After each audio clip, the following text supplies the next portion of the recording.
को, लोकसभा को एक आवाज की जरूरत है। ഈ സാഹചര്യത്തിൽ ഇന്ത്യ രാജ്യത്തിന്റെ പാർലമെന്റിൽ ശക്തമായ ശബ്ദമുയരേണ്ട ഒരു സന്ദർഭമാണ്.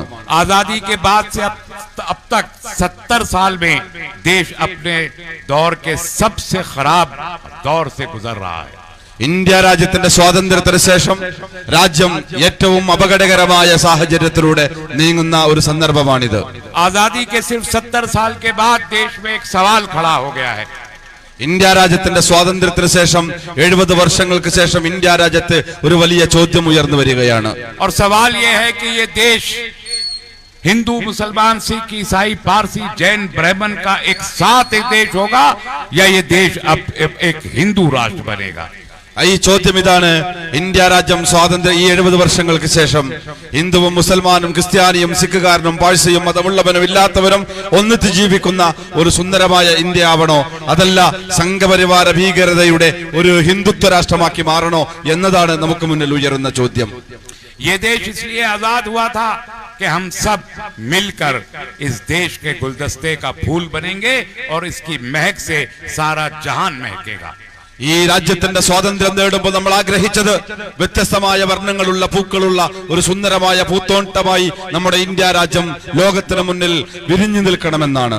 लेकिन इस देश के एक फासीवादी तंजीम आरएसएस ने कभी इस विविधता की एकता, इस डाइवर्सिटी इन यूनिटी को कभी कबूल नहीं किया. പക്ഷേ ഇന്ത്യ രാജ്യത്തിലെ ഏറ്റവും ഭീകര സംഘടനയായ RSS ഒരിക്കലും ഇന്ത്യയുടെ ഈ വൈവിധ്യങ്ങളെ അംഗീകരിക്കുകയും ഈ വൈവിധ്യങ്ങളുടെ സൗന്ദര്യത്തെ ഈ രാജ്യത്ത് നിലനിൽക്കാൻ അനുവദിക്കുകയും ചെയ്തിട്ടില്ല.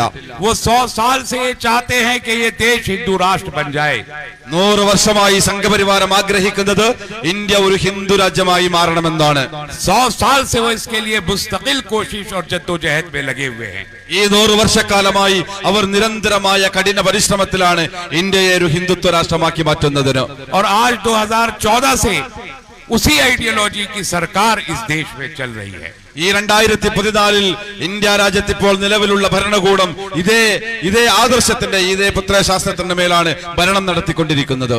सवाल ये पैदा होता है कि हमने तो कभी भी आरएसएस की इस आइडियोलॉजी को कबूल नहीं किया. പക്ഷേ ഇവിടെ ചോദ്യമുയരുന്നത് ഇന്ത്യ രാജ്യം ഒരിക്കലും സംഘപരിവാരത്തിന്റെ ഈ പ്രത്യയശാസ്ത്രത്തെ ഉൾക്കൊണ്ടിട്ടില്ല. हमने तो कभी जनसंघ को भी वोट नहीं किया, भाजपा को भी वोट नहीं किया. നമ്മൾ ഒരിക്കലും ജനസംഘത്തിനോ അല്ലെങ്കിൽ ബിജെപിക്കോ നമ്മൾ വോട്ട് ചെയ്തിട്ടില്ല. इस देश की सेकुलर सियासी जमातों ने हमसे हमेशा कहा कि बीजेपी को हराना है तो हम सेकुलर लोगों को वोट दो. ഈ രാജ്യത്തിലെ മതേതര സംഘടനകൾ നമ്മളോട് ആവശ്യപ്പെട്ടത്, നിങ്ങൾക്ക് സംഘപരിവാരത്തെ പ്രതിരോധിക്കണമെങ്കിൽ ഈ രാജ്യത്തിലെ സെക്കുലർ വിഭാഗമായ മതേതര വിഭാഗമായ ഞങ്ങളെ പിന്തുണക്കണമെന്നാണ് അവർ നമ്മളോട് ആവശ്യപ്പെട്ടത്. और हमने हमेशा उनकी बात को माना और उन्हीं को वोट दिया. നമ്മൾ അവരുടെ സന്ദേശം, നമ്മുടെ ആ വാക്യം നമ്മൾ അംഗീകരിച്ചു. നമ്മൾ അവർക്ക് തന്നെ വോട്ട് ചെയ്യുകയും ചെയ്തുകൊണ്ടിരുന്നു. 60 साल कांग्रेस इस देश पे राज करती रही, इसलिए कि हम आरएसएस को हराने के लिए कांग्रेस को अपना मसीहा समझकर उसे अपना वोट देते रहे. നാം കഴിഞ്ഞ 60 വർഷക്കാലം കോൺഗ്രസിന് മാത്രം വോട്ട് ചെയ്യുകയായിരുന്നു. എന്തിനു വേണ്ടിയാണ്? ഈ കോൺഗ്രസ് ആണ് ഇന്ത്യ രാജ്യത്തിന്റെ രക്ഷകരെന്ന് വിശ്വസിച്ചുകൊണ്ടാണ് നമ്മൾ കഴിഞ്ഞ 60 വർഷക്കാലം കോൺഗ്രസിന് വേണ്ടി വോട്ട് ചെയ്തത്. कांग्रेस ने इमरजेंसी लगाई, लोग नाराज हुए, जनता पार्टी सामने सेकुलरिज्म के नाम पे आके खड़ी हुई. ഇന്ത്യ രാജ്യത്ത് എമർജൻസി പ്രഖ്യാപിച്ചപ്പോൾ, കോൺഗ്രസ് പ്രഖ്യാപിച്ചപ്പോൾ ജനതാ പാർട്ടി അത് ആ മതേതരത്വത്തിന്റെ മേലങ്കി അണിഞ്ഞ് നമുക്ക് മുന്നിൽ അവതരിക്കുകയുണ്ടായി. जनता पार्टी सेकुलरिज्म के नाम पे खड़ी हुई, हमने उसको वोट करके उसको भी सत्ता में पहुंचाया. ജനതാ പാർട്ടി മതേതരത്വത്തിന്റെ പേര് പറഞ്ഞ് നമുക്ക് മുന്നിൽ വന്നപ്പോ ഇന്ത്യ രാജ്യത്തിലെ ജനങ്ങൾ അവർക്ക് വോട്ട് നൽകി അവരെ അധികാരത്തിലേറ്റി. फिर जब जनता पार्टी टूटी तो दसियों उसके छोटे छोटे टुकड़े बन के देश में बिखरे. പിന്നീട് ജനതാ പാർട്ടി അത് ഭിന്നിച്ച് അത് വിഭജിച്ച് പല പല കഷ്ണങ്ങളായി മാറി ഇന്ത്യ രാജ്യത്ത്. उन्होंने भी सेकुलरिज्म का दावा किया, അവരും പറഞ്ഞത് മതേതരത്വത്തിന്റെ മുദ്രാവാക്യമായിരുന്നു. और हमने उनके दावे के मुताबिक उनको भी वोट दिया. നമ്മൾ അവരുടെ ഈ വാഗ്ദത്തത്തിന്റെ പിറകിൽ അവർക്ക് വേണ്ടിയും നമ്മൾ വോട്ട് ചെയ്തുകൊണ്ടിരുന്നു. फिर आज देश में जो जनता दल है, जो बीजू जनता दल है, जो आरजेडी है, जो समाजवादी पार्टी है, बीएसपी है, डीएमके है, एआईडीएमके है, केरल कांग्रेस है, ये सारे के सारे दल सेकुलरिज्म के नाम पे खड़े हुए और हमारे वोटों से इक्तदार तक पहुंचे। ഇന്ത്യ രാജ്യത്ത് ഇന്ന് വ്യത്യസ്തമായ പേരുകളിൽ അത് ജനതാദളാവട്ടെ, കോൺഗ്രസ് ആകട്ടെ, മുസ്ലിം ലീഗ് ആകട്ടെ, CPM ആവട്ടെ, അല്ലെങ്കിൽ ബിജു ജനതാളാവട്ടെ, അല്ലെങ്കിൽ മുലായം സിംഗ് യാദവിന്റെ സമാജ്വാദി പാർട്ടിയോ അല്ലെങ്കിൽ BSPയോ ഏതുമാവട്ടെ, അവരൊക്കെ മതേതരത്വത്തിന്റെ പേര് പറഞ്ഞ് നമ്മളിൽ നിന്ന് വോട്ട് വാങ്ങുകയായിരുന്നു. इसलिए मैं पूरे दावे और यकीन से कहता हूं कि अकेले इस देश में हम खड़े हैं जिन्होंने सेकुलरिज्म पे एक दिन के लिए भी कोई कंप्रोमाइज नहीं किया। അതുകൊണ്ട് തന്നെ നമുക്ക് ഉറച്ചു പറയാൻ കഴിയും, ഇന്ത്യ രാജ്യത്തിന്റെ ജനാധിപത്യത്തിനും ഇന്ത്യ രാജ്യത്തിന്റെ മതേതരത്വത്തിനും കാവൽ നിൽക്കുവാൻ നമ്മൾ മാത്രമാണ് ഉണ്ടായിരുന്നത് എന്ന്. तो फिर ये सवाल पैदा होता है कि जब इतने सारे सेकुलर दल मौजूद हैं, सेकुलर पार्टियां मौजूद हैं और उनको हमारी हिमायत हासिल है, तो फिर ये फासिस्ट आरएसएस और बीजेपी सत्ता में कैसे आई? ये सवाल हमसे नहीं, इन सेकुलर पार्टियों से आपको पूछना चाहिए कि आरएसएस और बीजेपी आज इक़्तिदार में कैसे पहुंचे। അതായത് ഇത്രയേറെ മതേതര ജനാധിപത്യ കക്ഷികൾ ഉണ്ടായിരുന്നിട്ടും, ഇത്രയേറെ നൂറുകണക്കിന് മതേതരത്വം അവകാശപ്പെടുന്ന പാർട്ടികൾ ഉണ്ടായിട്ടും എങ്ങനെയാണ് ഇന്ന് ഇന്ത്യ രാജ്യത്തിന്റെ അധികാര കസേരയിൽ ഈ സംഘപരിവാര ഫാസിസ്റ്റ് ദുർഭൂതങ്ങൾ എങ്ങനെ കയറിക്കൂടി എന്നത് നമ്മൾ അവരോട് ചോദിക്കണം. നിങ്ങളൊക്കെ ഇവിടെ ഉണ്ടായിട്ടും എങ്ങനെയാണ് സംഘപരിവാരം അധികാരത്തിലേറിയത് എന്ന്. आजादी से पहले वो टू नेशन थ्योरी जिसे हमने रिजेक्ट किया था, आज वो टू नेशन थ्योरी इस दुनिया, इस मुल्क में, भारत में फिर से जिंदा होके हम सबके सामने खड़ी है। ഇത് സ്വാതന്ത്ര്യത്തിന് മുൻപ് രണ്ട് ദേശം എന്ന മുദ്രാവാക്യം ഉയർത്തിയ RSSകാർ അത് അന്ന് നമ്മൾ അംഗീകരിച്ചില്ല. പക്ഷെ ഇപ്പോ വീണ്ടും അവര് രണ്ട് രാജ്യം അല്ലെങ്കിൽ രണ്ട് ദേശം എന്ന ചിന്താഗതിയുമായി വിഭജനത്തിന്റെ മുദ്രാവാക്യവുമായി സംഘപരിവാരം കടന്നു വരികയാണ്. ये वही टू नेशन थ्योरी है जो 1925 में सावरकर ने दी थी और हेडगवार ने दी थी। ഈ വിഭജനത്തിന്റെ മുദ്രാവാക്യം ആദ്യം ഉയർത്തിയത് 1925 സവർക്കറാണ്. സംഘപരിവാരത്തിന്റെ സ്ഥാപക നേതാക്കന്മാരാണ്. और ये वही टू नेशन थ्योरी है जिसने 1947 में कांग्रेस की मदद से इस देश के दो टुकड़े करवाए। ഇവർ തന്നെയാണ് ഇന്ത്യ രാജ്യത്തിന് 1947 ഇവരുടെ താല്പര്യങ്ങൾക്കനുസരിച്ചാണ് ഇന്ത്യ രാജ്യത്തിന് രണ്ട് കഷ്ണമാക്കി മുറിച്ചു മാറ്റിയത്. आज आरएसएस उसी टू नेशन थ्योरी के साथ खड़े होकर इस मुल्क को चला रही है। ഇത് ഇന്ന് ആ സംഘപരിവാര ശക്തികൾ ഇന്ന് രാജ്യത്തിന്റെ അധികാര കസേരയിൽ ഇരുന്നുകൊണ്ട് രാജ്യത്തെ ജനങ്ങളെ ഭീഷണിപ്പെടുത്തുകയാണ്. और इस मुल्क को एक बार फिर बीजेपी तोड़ना चाहती है, धर्म के नाम पर, मजहब के नाम पर। വീണ്ടും ഈ രാജ്യത്തെ സംഘപരിവാരവും BJPയും വിഭജിക്കുകയാണ്. അത് മതത്തിന്റെ പേരിൽ, വിശ്വാസത്തിന്റെ പേരിൽ ഈ രാജ്യത്തെ വിഭജിച്ചുകൊണ്ടിരിക്കുകയാണ് അവർ.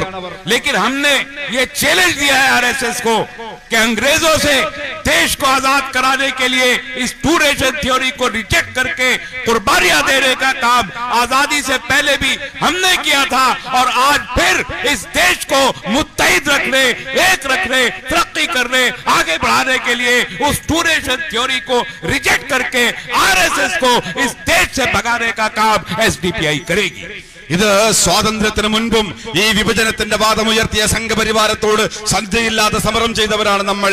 ഈ ഇത് അധികാരത്തിലിരുന്ന ജാതിയുടെയും മതത്തിന്റെയും പേരിൽ രാജ്യത്തെ വിഭജിക്കാൻ ശ്രമിച്ചുകൊണ്ടിരിക്കുമ്പോ ഈ സംഘപരിവാര ശക്തികളോട് ഈ രണ്ട് നേഷൻ എന്ന, രണ്ട് രാജ്യം എന്ന പ്രത്യയശാസ്ത്രം, രണ്ട് സമൂഹം, ഒരു ഹിന്ദുവും അല്ലെങ്കിൽ ഹിന്ദുവല്ലാത്ത സമൂഹം എന്ന ഈ പ്രത്യയശാസ്ത്രത്തിന് എതിരെ നിൽക്കാൻ ഇന്ന് സോഷ്യൽ ഡെമോക്രാറ്റിക് പാർട്ടി ഓഫ് ഇന്ത്യയാണ് ഈ രാജ്യത്തെ ഒറ്റക്കെട്ടായി ഒരു ചരടിൽ ഒന്നിച്ചു നിർത്തുവാൻ വേണ്ടി പരിശ്രമിച്ചുകൊണ്ടിരിക്കുന്ന പ്രസ്ഥാനമാണ് social democratic party of India.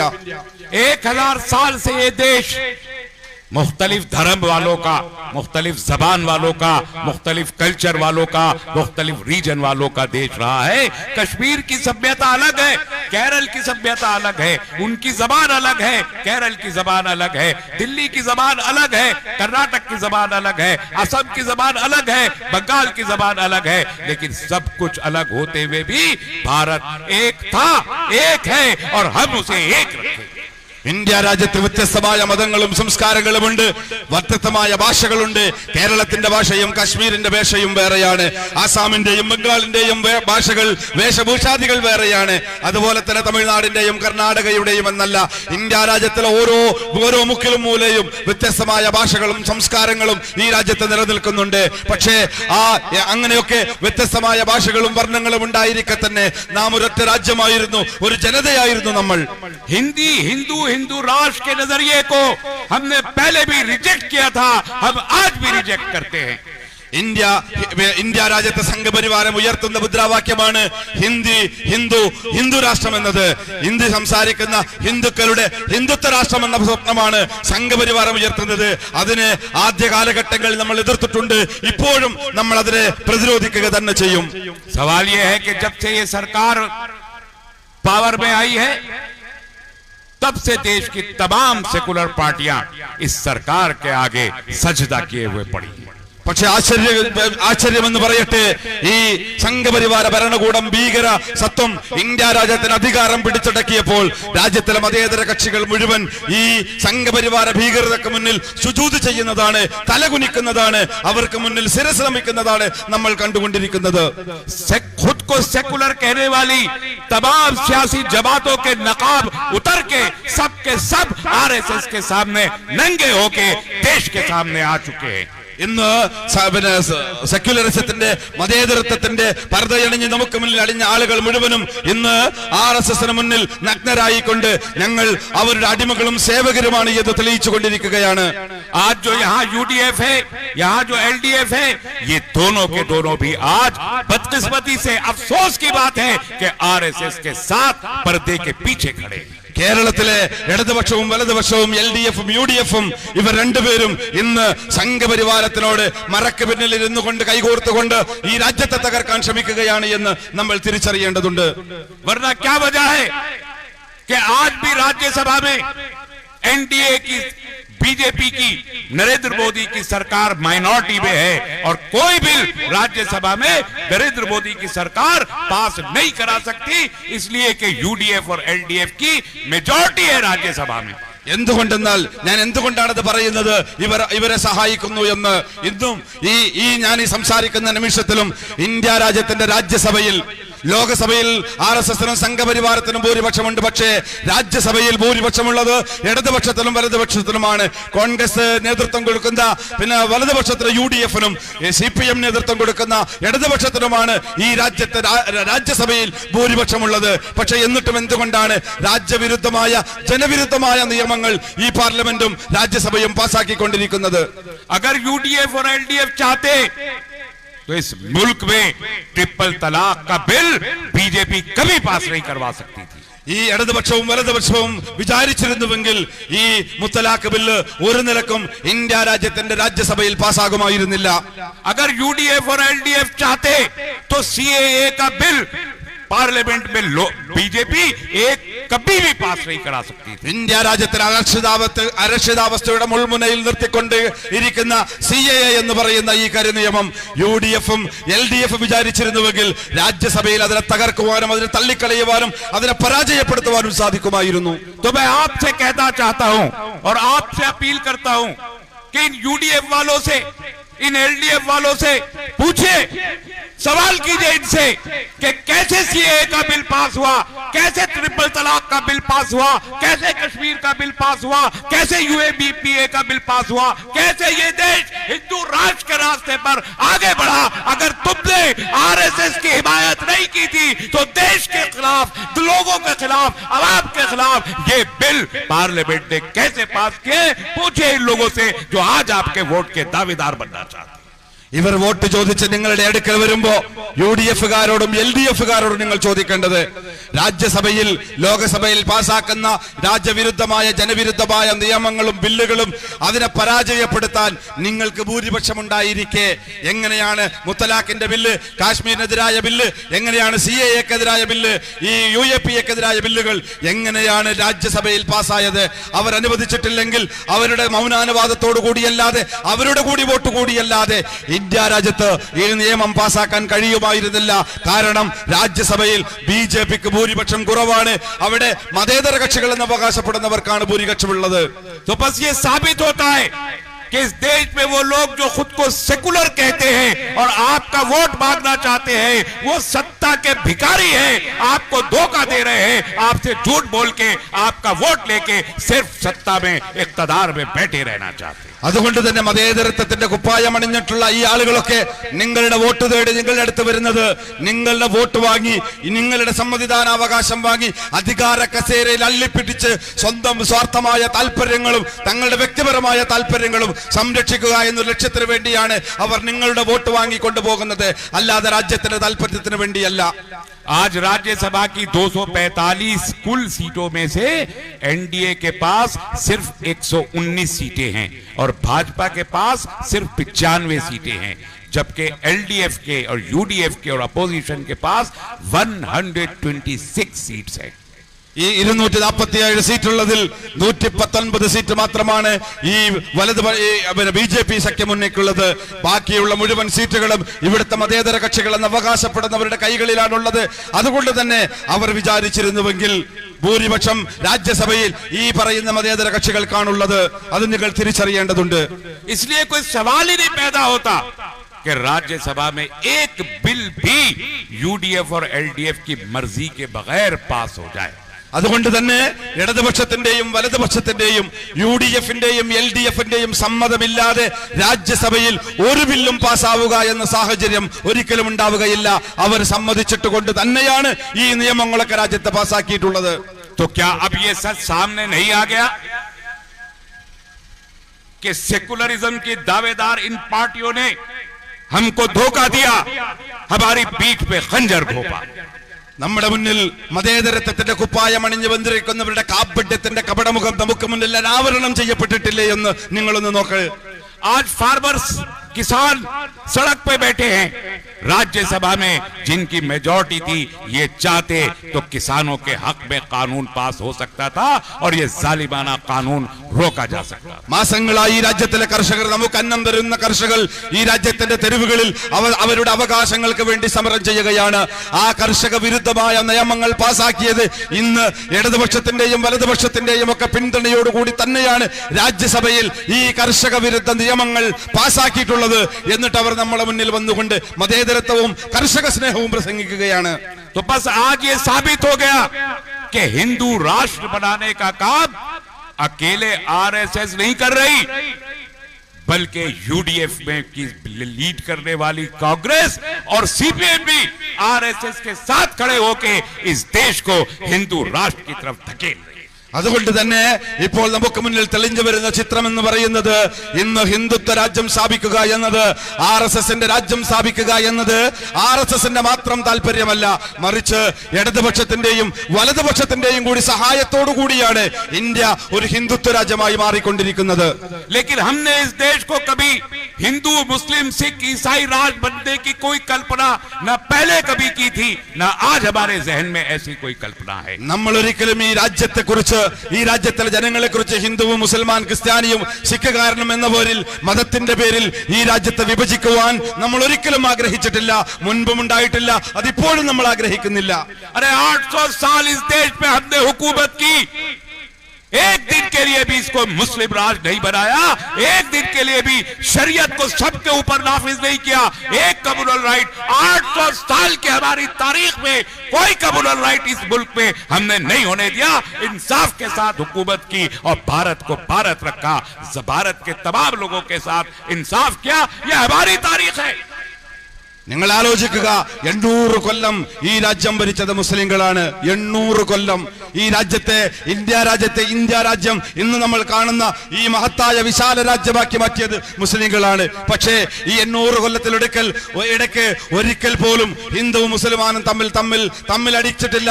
അവർ തമ്മിൽ കലാപങ്ങൾ ഉണ്ടാക്കിയിട്ടില്ല. അവർ ഐക്യത്തോടും സ്നേഹത്തോടും കൂടിയാണ് ഇന്ത്യ രാജ്യത്ത് ജീവിച്ചു വന്നത്. हम आज भी ये चाहते हैं कि भारत का जो संविधान है, भारत का जो दस्तूर है, जो शुरू होता है we the people of India के नाम से, we the Muslim, we the Hindu, we the Sikh, we the Christian नहीं, we the people of India के नाम से जो संविधान शुरू होता है, हम उस संविधान को इस देश में जिंदा देखना चाहते हैं. അതുകൊണ്ട് തന്നെ നമ്മുടെ രാജ്യത്തിന്റെ ഭരണഘടനയുടെ ആദ്യത്തെ അതിന്റെ ആഭിമുഖ്യത്തിൽ അത് ഈ രാജ്യത്തെ ജനങ്ങളെ അഭിസംബോധന ചെയ്യുന്നത് ഹിന്ദുക്കളെ എന്നോ മുസ്ലിങ്ങളെ എന്നോ ക്രിസ്ത്യാനികളെ എന്നോ അല്ല, മറിച്ച് വി ദ പീപ്പിൾ, നാം ഒരൊറ്റ ജനത, ഇന്ത്യക്കാർ എന്നാണ് നമ്മളെ നമ്മുടെ രാജ്യത്തിന്റെ ഭരണഘടന അഭിസംബോധന ചെയ്യുന്നത്.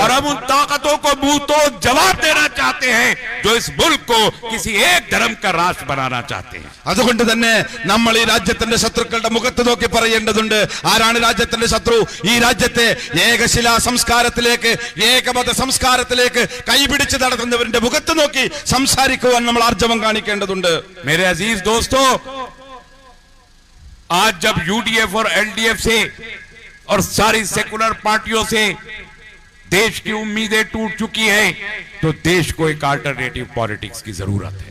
ഈ രാജ്യത്തിലെ മതേതര കക്ഷികളെന്ന് അവകാശപ്പെടുന്നവരോട് അവരുടെ മേലുള്ള പ്രതീക്ഷകൾ ഈ രാജ്യത്തിലെ ജനങ്ങൾക്ക് നഷ്ടപ്പെട്ടിരിക്കുന്നു.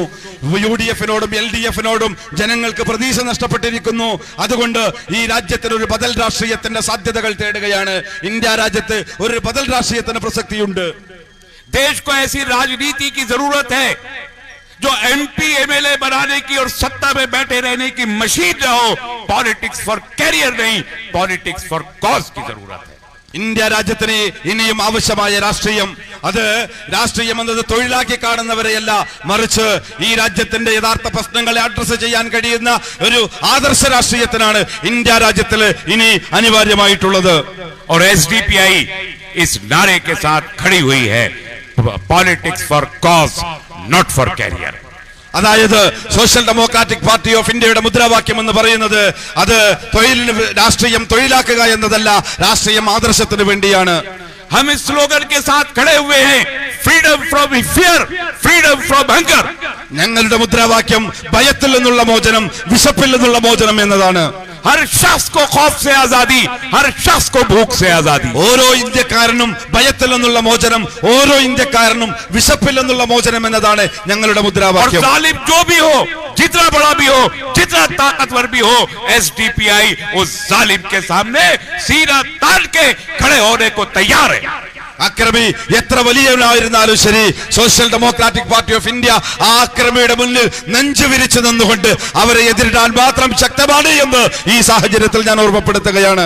इस देश की 20 रियासतों के 300 जिलों में लाखों का कैडर अपनी जारे हथेलियों पे लेके इस मुल्क की आरएसएस के सामने आज सीना सुपर होके खड़ा हो चुका है. ഇന്ത്യ രാജ്യത്തിന്റെ 20 സംസ്ഥാനങ്ങളിൽ 300ഓളം ജില്ലകളിൽ 10,000കണക്കിന് സോഷ്യൽ ഡെമോക്രാറ്റിക് പാർട്ടി ഓഫ് ഇന്ത്യയുടെ പ്രവർത്തകന്മാർ ഈ രാജ്യത്തിനെ സംരക്ഷിക്കുന്നതിന് വേണ്ടി തങ്ങളുടെ ജീവൻ തന്നെ കയ്യിൽ പിടിച്ചുകൊണ്ട് ഈ രാജ്യത്തിന് സമർപ്പിക്കാൻ തയ്യാറായി തെരുവിലിറങ്ങിയിരിക്കുകയാണ്.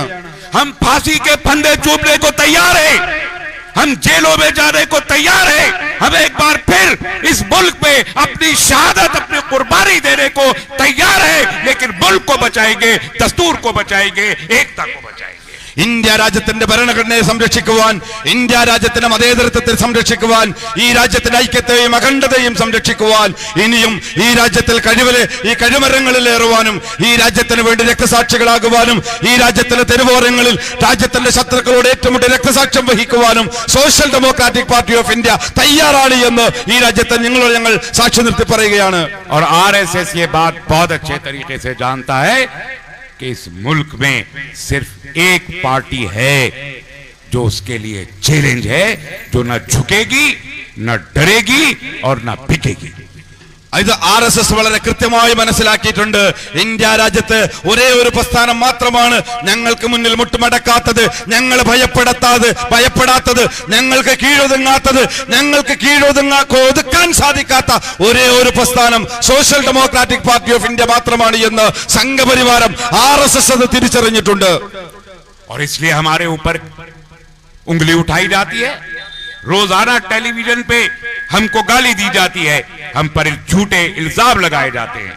അതുകൊണ്ട് തന്നെയാണ് ഞങ്ങൾക്ക് നേരെ വിരലുകൾ ചൂണ്ടപ്പെടുന്നത്. അതുകൊണ്ടാണ് ചാനലുകളിൽ നിന്ന് തമ്പുരാക്കന്മാർ ഞങ്ങൾക്ക് നേരെ കള്ള ആരോപണങ്ങളും വ്യാജ ആരോപണങ്ങളും ഉന്നയിച്ചു കൊണ്ടിരിക്കുന്നത്. कभी ईडी, कभी आईबी, कभी इनकम टैक्स, कभी सीआईडी, कभी एनआईए, सब एसडीपीआई के पीछे लगे हैं कि क्या कर रहे हैं, सिर्फ इसलिए कि हम ही अकेला एक चैलेंज है इस सरकार के लिए। അതുകൊണ്ടാണ് ചിലപ്പോ ഇഡിയുടെ രൂപത്തിൽ, ചിലപ്പോ ഐബിയുടെ രൂപത്തിൽ, ചിലപ്പോ സിബിഐയുടെ രൂപത്തിൽ, ചിലപ്പോ എൻഫോഴ്സ്മെന്റ് ഇൻകം ടാക്സുകാരുടെ രൂപത്തിൽ അങ്ങനെ ഭരണകൂടത്തിന്റെ വ്യത്യസ്തമായ ആയുധങ്ങൾ ഉപയോഗിച്ചുകൊണ്ട് ഞങ്ങളെ ഭയപ്പെടുത്താൻ ശ്രമിക്കുന്നത്. അവർക്ക് മനസ്സിലായിട്ടുണ്ട് സംഘപരിവാരത്തിനെതിരെ ഒരേ ഒരു പ്രതിരോധം മാത്രമേ ഉള്ളൂ, അത് social democratic party of India ആണ്, ഇന്ത്യ രാജ്യത്ത് എന്നവർ തിരിച്ചറിഞ്ഞിട്ടുണ്ട്.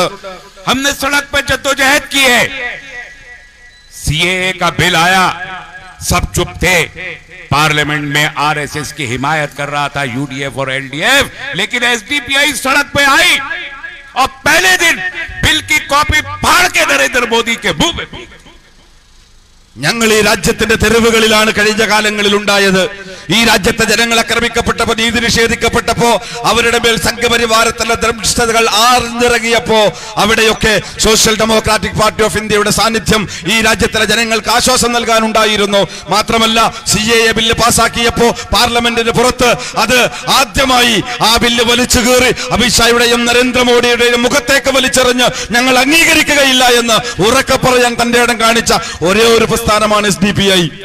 फिर चाहे बाबरी मस्जिद का मसला हो, सीएए का मसला हो, कश्मीर का मसला हो, लक्षद्वीप का मसला हो, यूएपीए का मसला हो, जो दमनकारी जालिमाना कवानीन है उन सब के खिलाफ एसडीपीआई बिला खौफ मैदान में आई है, सड़क पर आई है, चैलेंज किया है आरएसएस को। അതുകൊണ്ട് തന്നെയാണ് ഇന്ത്യ രാജ്യത്ത് ഉയർന്നു വന്നിട്ടുള്ള ഈ മുഴുവൻ പൈശാചിക നിയമങ്ങൾക്കുമെതിരെ ഞങ്ങൾ തെരുവിലുണ്ടായത്. അത് സിഎഎയുടെ വിഷയമായിരുന്നാലും, മുത്തലാഖ് ബില്ലായിരുന്നാലും, കാശ്മീർ പ്രശ്നമായിരുന്നാലും, അതുപോലെ തന്നെ രാജ്യത്തെ ഭരണകൂട ഭീകരതയുടെ ഏതൊക്കെ സാധ്യതകളെ ഈ രാജ്യത്തിലെ ജനങ്ങളുടെ മേൽ അടിച്ചേൽപ്പിക്കാൻ ശ്രമിച്ചോ അപ്പോഴൊക്കെ ഈ രാജ്യത്തിന്റെ തെരുവുകളിൽ ഞങ്ങൾ ഉണ്ടായിട്ടുണ്ട്. और इसलिए आज इस बात की जरूरत है कि वो लोकसभा जो गूंगी हो चुकी है, जुल्म के सामने बोलती नहीं है, अमित शाह के झूठ के सामने बोलती नहीं है, उस लोकसभा को एक आवाज चाहिए कि जो पूरी ताकत और पूरी शिद्दत से अमित शाह और नरेंद्र मोदी जैसे लोगों की आंखों में आंखें डाल के उनके सामने खड़े होके उन्हें बोल सके, उनको चैलेंज कर सके, मिस्टर अमित शाह झूठ बोल रहे हो, आप तुम्हारे झूठ को सारे देश के सामने एक्सपोज करें। അതുകൊണ്ട് തന്നെയാണ് പാർലമെന്റിനകത്ത് ഏറ്റവും ശക്തമായ ശബ്ദം വേണമെന്ന് ഞങ്ങൾ പറഞ്ഞത്. ഏതാണ് ആ ശബ്ദം? ഈ രാജ്യത്തിന് വേണ്ടി നരേന്ദ്രമോദിയും അമിത്ഷായും നിരവധി കളവുകൾ പറഞ്ഞുകൊണ്ട് രാജ്യത്തെ നിയമങ്ങൾ ഉണ്ടാക്കുമ്പോ ആ കള്ളത്തരങ്ങള് പാർലമെന്റിന്റെ അകത്ത് പൊളിച്ചെടുക്കിക്കൊണ്ട് നിങ്ങൾ കളവ് പറയുകയാണ്, നിങ്ങൾ കള്ളന്മാരാണ്, നിങ്ങൾ വഞ്ചകരാണ്, നിങ്ങൾ രാജ്യത്തെ ജനങ്ങളെ ചൂഷണം ചെയ്യുകയാണ്, നിങ്ങൾ അക്രമികളാണ് എന്ന് തന്റെ ഇടത്തോടുകൂടി അമിത്ഷായുടെ മുഖത്ത് നോക്കി വെല്ലുവിളിക്കാൻ കെൽപ്പുള്ള ഒരു ശബ്ദം അത് പാർലമെന്റിൽ ഉയരുക തന്നെ വേണം. आज देश में लोकसभा और राज्यसभा के 800 सांसदों में किसी की ये जुर्रत अभी तक नहीं हुई है कि अमित शाह जब पार्लियामेंट में झूठ बोलते हैं, नरेंद्र मोदी जब पार्लियामेंट में झूठ बोलते हैं तो खड़े हो के उनसे कह सके कि तुम मिस्टर प्राइम मिनिस्टर, तुम मिस्टर होम मिनिस्टर, तुम झूठ बोल रहे हो। यह अभी तक किसी की नहीं हुई। ഈ പാർലമെന്റിലുള്ള 800ഓളം 700 ചില്ലാനം വരുന്ന മെമ്പർമാരിൽ ഒരാൾ പോലും അമിത്ഷാ പച്ചക്കളവുകൾ എഴുന്നള്ളിച്ചുകൊണ്ട് രാജ്യത്തിലെ ജനങ്ങളെ തെറ്റിദ്ധരിപ്പിക്കുമ്പോൾ എഴുന്നേറ്റ് നിന്നുകൊണ്ട് ഒരുത്തരും പറയുന്നില്ല അമിത്ഷാ നിങ്ങൾ കളവ് പറയുകയാണ്, മോദി നിങ്ങൾ കള്ളം പറയുകയാണ്, നിങ്ങൾ രാജ്യത്തെ ജനങ്ങളെ തെറ്റിദ്ധരിപ്പിക്കുകയാണ്, നിങ്ങൾ രാജ്യത്തെ ജനങ്ങളെ വഞ്ചിക്കുകയാണ് എന്ന് പറയാൻ ആർജവമുള്ള ഒരാൾ പോലും ഇന്ന് പാർലമെന്റിൽ ഇല്ല എന്ന് നമ്മൾ തിരിച്ചറിയേണ്ടതുണ്ട്. मल्लापुरम के लोगों की खुशकिस्मती है कि ये मौका आज आपको मिला है कि आप लोकसभा को वो आवाज दे कि जो नाराए हक बन के मोदी और अमित शाह के कानों में गूंज सके. അതുകൊണ്ട് തന്നെ മലപ്പുറം ലോകസഭാ മണ്ഡലത്തിലെ സഹോദരന്മാരെ, നിങ്ങൾക്ക് ലഭിച്ചിരിക്കുന്ന ഈ സുവർണാവസരം ഈ രാജ്യത്തിന്റെ പാർലമെന്റിനകത്ത് സത്യത്തിന്റെയും ധർമ്മത്തിന്റെയും ശബ്ദമുയർത്തുവാൻ നിങ്ങൾക്ക് ലഭിച്ചിരിക്കുന്ന ഈ സുവർണാവസരം അത് നിങ്ങൾ കൃത്യമായി ഉപയോഗിക്കണമെന്നാണ് എനിക്ക് നിങ്ങളോട് അപേക്ഷിക്കുവാനുള്ളത്. आज सारा देश मल्लापुरम की तरफ देख रहा है, उम्मीद की नजरों से, होप के साथ, इस यकीन के साथ कि मल्लापुरम की एक तारीख है, इनकलाब की तारीख, तहरीक की तारीख, हक की तारीख, सच के साथ खड़े होने की तारीख. അതുകൊണ്ട് തന്നെയാണ് ഇന്ത്യ രാജ്യത്തിലെ മുഴുവൻ അടിച്ചമർത്തപ്പെട്ട നീതി നിഷേധിക്കപ്പെട്ട ഈ ഭരണകൂടത്തിന്റെ ഭീകരതയ്ക്ക് ഇരയായിക്കൊണ്ടിരിക്കുന്ന മുഴുവൻ മനുഷ്യരും ഈ മലപ്പുറം പാർലമെന്റിലേക്ക് ഉറ്റുനോക്കുന്നത്. നിങ്ങൾ എടുക്കുന്ന തീരുമാനം അത് സത്യത്തിനും നീതിക്കും ന്യായത്തിനും ധർമ്മത്തിനും വേണ്ടിയുള്ളതാകുമെന്ന് അവർ പ്രതീക്ഷിക്കുന്നു. കാരണം മലപ്പുറത്തിന്റെ പാരമ്പര്യം എന്ന് പറയുന്നത് അനീതിയോട് കോംപ്രമൈസ് ഇല്ലാത്ത, അക്രമത്തോട് സഹകരണമില്ലാത്ത, ഇരുട്ടിന്റെ ശക്തികളോട് സഹകരിക്കാത്ത, അവരെ വെച്ചുപുറപ്പിക്കാത്ത ഒരു പാരമ്പര്യമാണ് മലപ്പുറത്തിനുള്ളത്. ആ പാരമ്പര്യം നിങ്ങൾ തിരിച്ചുപിടിക്കുമെന്ന് തന്നെയാണ് ഇന്ത്യ രാജ്യത്തെ പതിനായിരക്കണക്കിന് ലക്ഷക്കണക്കിന് മനുഷ്യർ അത് പ്രതീക്ഷിക്കുന്നുണ്ട്.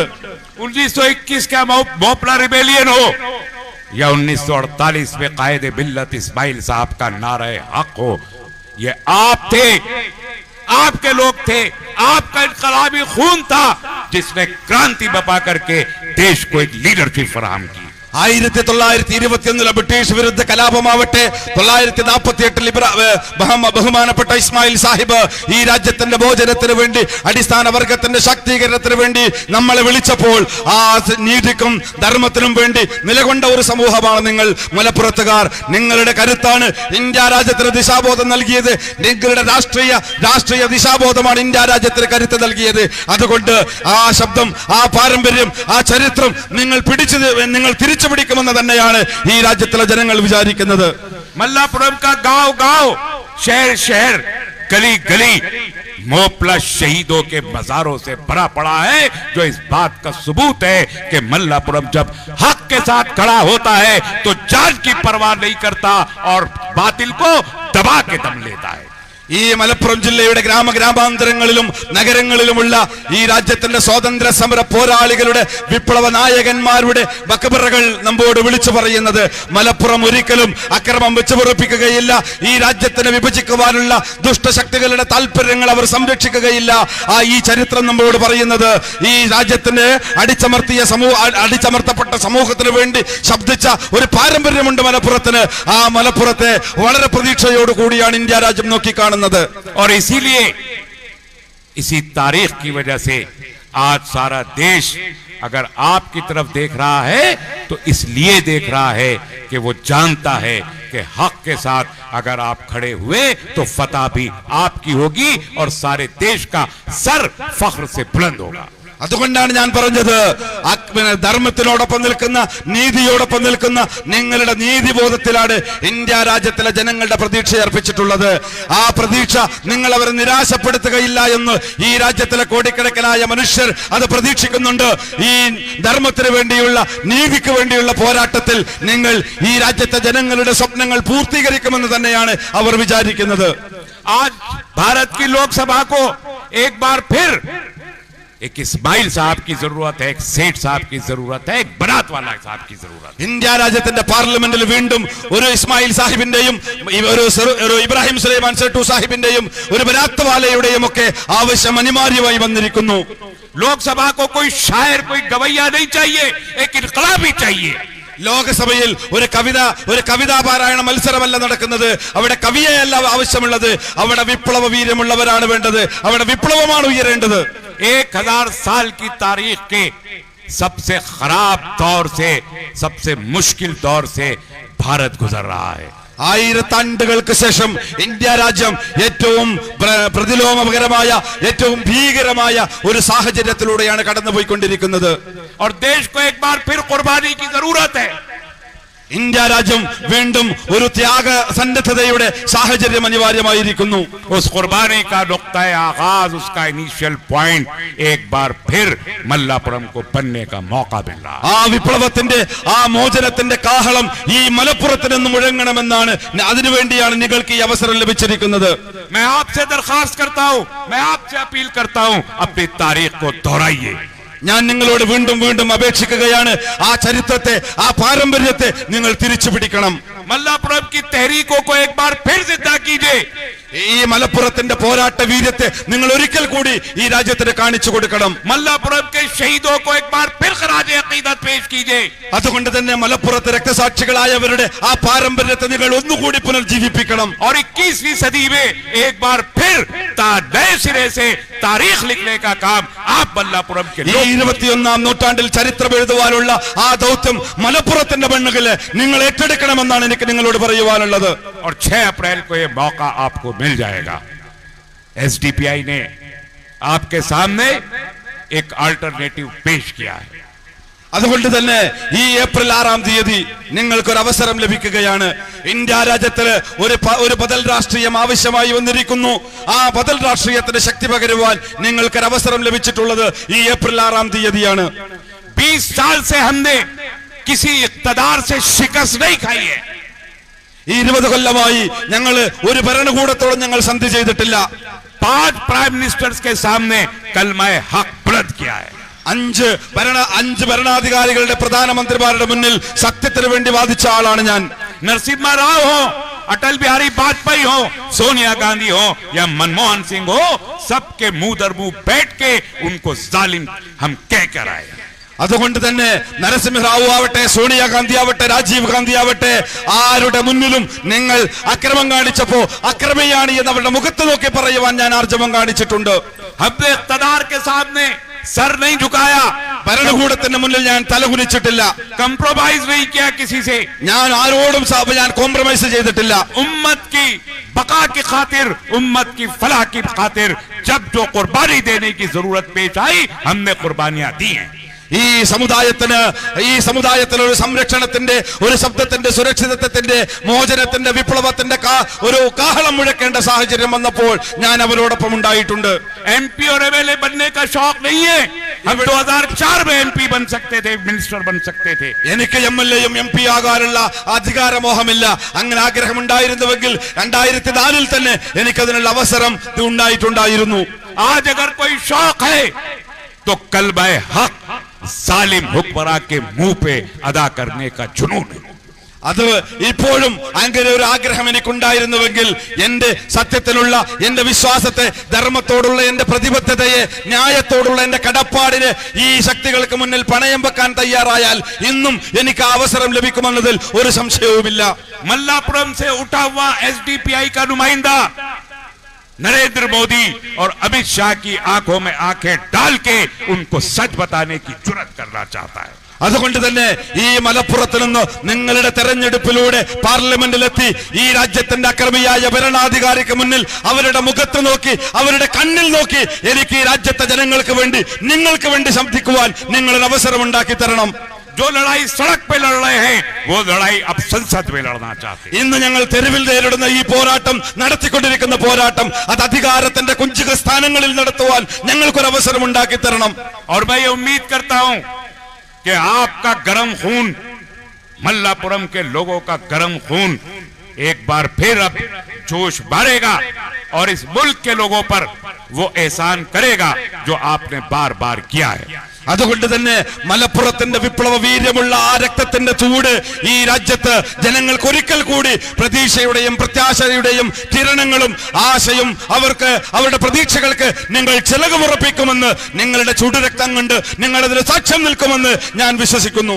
मैं आपसे अपील करता हूं कि मुल्क को इस मुसीबत से निजात दिलाने के लिए गरीबों को, मजदूरों को, किसानों को, अक़लियतों को, दलितों को, शेड्यूल कास्ट को इंसाफ दिलाने के लिए आप इनिशिएटिव लीजिए और एसडीपीआई को 6 अप्रैल को जिता के लोकसभा में भेजिए।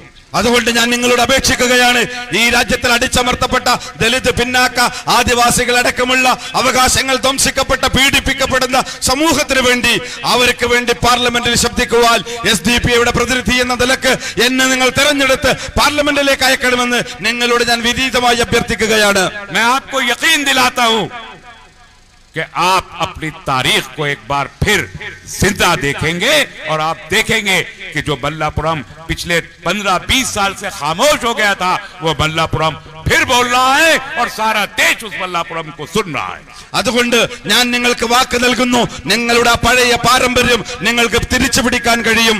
അതുകൊണ്ട് തന്നെ ഇന്ത്യ രാജ്യവും ലോകവും ഈ മലപ്പുറത്തേക്ക് ഉറ്റുനോക്കുന്നത് പോലെ ഇത് ഞാൻ ഈ നിങ്ങൾക്ക് വാക്ക് തരികയാണ്. ഈ രാജ്യവും ലോകവും മലപ്പുറത്തിന്റെ പേരിൽ അഭിമാനിക്കുന്ന ഒരു ദിവസം നിങ്ങൾക്ക് വന്നെത്തുക തന്നെ ചെയ്യും. എന്നെ നിങ്ങൾ തിരഞ്ഞെടുത്തയച്ചാൽ. कतरी का मेरा चुनाव चिन्ह है और मैं आपको यकीन दिलाना चाहता हूं कि इसी कतरिका से आरएसएस, बीजेपी, मोदी, मौन भागवत, अमित शाह के जो आसमानों में उड़ने वाले ये लोग हैं, इनके पर कतर के इनको जमीन पे लाकर फेंक देने का काम हम करेंगे। അതുകൊണ്ട് തന്നെ ഞാൻ നിങ്ങളോട് പറയട്ടെ, എന്റെ ചിഹ്നം, എന്റെ തെരഞ്ഞെടുപ്പ് ചിഹ്നം കത്രികയാണ്. ആ കത്രിക ഉപയോഗിച്ചുകൊണ്ട് സംഘപരിവാരത്തിന്റെ അടിവേററുത്ത് അവരെ വിരാജിക്കുന്ന ഉന്നത സിംഹാസനങ്ങളിൽ നിന്ന് അവരെ വലിച്ചു താഴെയിടുവാൻ ഈ അവസരത്തെ നിങ്ങൾ ഉപയോഗപ്പെടുത്തണം. बहुत अदब के साथ एक बार फिर मैं आपसे ये दरखास्त बहुत दर्दमंदी, बड़े दर्द के साथ करता हूं कि देश को बचा लीजिए, पार्लियामेंट को बचा लीजिए, मजदूरों को, किसानों को बचा लीजिए, अपने भाइयों को बचा लीजिए और एक बार इस बार एसडीपीआई को कतरिका के चिन्ह पर बटन दबा के लोकसभा में भेज दीजिए। ये सारा देश आपका एहसानमंद रहेगा। ഞാൻ വളരെ വിനയത്തോടുകൂടി താഴ്മയോടുകൂടി നിങ്ങളോട് ഒരിക്കൽ കൂടി അഭ്യർത്ഥിക്കുകയാണ്, ഈ അവസരം നിങ്ങൾ ഫലപ്രദമായി ഉപയോഗിക്കണം. അടിച്ചമർത്തപ്പെട്ട, നീതി നിഷേധിക്കപ്പെട്ട, പാർശ്വവൽക്കരിക്കപ്പെട്ട ആളുകളുടെ ശബ്ദമാവാൻ, അവരുടെ മോചനത്തിന്റെ മന്ത്രമാവാൻ നിങ്ങൾ ഈ തെരഞ്ഞെടുപ്പിൽ എന്റെ തെരഞ്ഞെടുപ്പ് ചിഹ്നമായ കത്രിക അടയാളത്തിൽ വോട്ട് നൽകി എന്നെ വിജയിപ്പിച്ച് ഈ രാജ്യത്തിന് പുതിയ ദിശാബോധത്തിന്റെ രാഷ്ട്രീയത്തിന് തുടക്കം കുറിക്കുവാൻ നിങ്ങൾ സന്നദ്ധമാവണമെന്ന് നിങ്ങളോട് വളരെ വിനയത്തോടു കൂടി ഞാൻ അഭ്യർത്ഥിക്കുകയാണ്. मैं आपको ये भी यकीन दिलाता हूं कि आने वाली मौर्रिख जब देश में अल्टरनेटिव पॉलिटिक्स की तारीख लिखेगा तो ये जरूर लिखेगा कि वो अल्टरनेटिव पॉलिटिक्स एसडीपीआई ने क्रिएट की थी और एसडीपीआई का पहला नुमाइंदा मल्लापुरम से उठ के गया था। ये आने वाली तारीख में एक बार फिर मल्लापुरम को जिंदा रहेगी। इस उम्मीद के साथ आपसे इजाजत चाहता हूं। अस्सलाम वालेकुम रहमतुल्लाह व मा अलैना इल्लल बलाग। അതുകൊണ്ട് നിങ്ങളോട് എനിക്ക് സൂചിപ്പിക്കുവാനുള്ളത്, ഇന്ത്യ രാജ്യത്തിന്റെ വരുന്ന രാഷ്ട്രീയ ഭാവിയിൽ ഒരു ബദൽ രാഷ്ട്രീയത്തിന്റെ പ്രസക്തിയെക്കുറിച്ച് നിങ്ങൾക്കറിയാം. ആ ബദൽ രാഷ്ട്രീയത്തിന് തുടക്കം കുറിക്കുവാൻ സോഷ്യൽ ഡെമോക്രാറ്റിക് പാർട്ടി ഓഫ് ഇന്ത്യയാണ് അതിന് നേതൃത്വം കൊടുക്കുക. അങ്ങനെ ഈ രാജ്യത്തിന്റെ ദിശാബോധം, പുതിയ ദിശാബോധം നൽകുന്ന ബദൽ രാഷ്ട്രീയത്തിന് നേതൃത്വം കൊടുക്കുവാൻ ഈ മലപ്പുറത്ത് നിന്ന് ആദ്യമായി എസ്ഡിപിയുടെ സ്ഥാനാർത്ഥിയെ വിജയിപ്പിക്കുക എന്ന ഏറ്റവും മഹത്തരമായ കർമ്മം ചെയ്തതിന്റെ പേരിൽ നിങ്ങൾക്ക് ഈ രാജ്യത്തെ ജനങ്ങൾ നിങ്ങൾക്ക് മുന്നിൽ ആ അഭിമാനത്തോടുകൂടി നിങ്ങളെ ഓർക്കുന്ന, നിങ്ങളെ നന്ദിയോടുകൂടി സ്മരിക്കുന്ന ഒരു കാലഘട്ടം ഉണ്ടാകും. അതുകൊണ്ട് ഈ തെരഞ്ഞെടുപ്പിൽ കത്രിക അടയാളത്തിൽ വോട്ടുകൾ നൽകി ഈ സോഷ്യൽ ഡെമോക്രാറ്റിക് പാർട്ടി ഓഫ് ഇന്ത്യയുടെ സ്ഥാനാർത്ഥിയായ എന്നെ വിജയിപ്പിക്കണമെന്ന് വിനയത്തോടുകൂടി ഒരിക്കൽ കൂടി അഭ്യർത്ഥിച്ചുകൊണ്ട് ഞാൻ എന്റെ വാക്കുകൾ ഉപസംഹരിക്കുന്നു. നിങ്ങൾക്ക് നന്ദി. ജയ് എസ്ഡിപിഐ. അസ്സലാമു അലൈക്കും.